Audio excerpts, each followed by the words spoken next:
So how do we get started? Well, you're going to need a worm farm and some worms, right? And some bedding and some water and a bucket, believe it or not. Now, it's quite simple, and the reason why I'm telling you to start with a plastic worm farm is because this is the best way to learn for your very first worm farm. They are sealed, the worms can't escape, the water will flow through quickly, and you'll end up with a liquid straight away that you can start using on your plants, and nearly every day when you're putting the water through.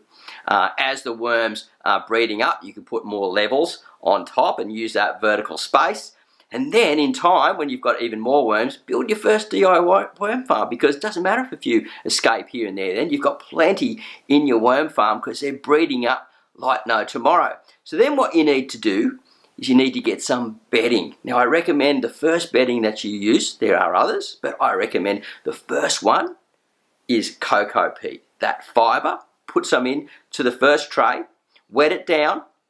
Make sure you use a dechlorinated water, guys, right? A dechlorinated water. Water that sits out of the bucket from a tap for about 24 hours for the chlorine to dissipate. Then, put your worms in, right? Cover it with some newspaper and throw some food in. Just a bit of veggie scraps, not too much, and let them come up and start eating that. Keep it wet, not overly damp. Leave the tap open. Leave a bucket down there, down below, and just keep an eye on the worms. Put them in a position where it's not too hot, not too cold. They like to live in a temperature just like us, and you will be worm farming before you know it.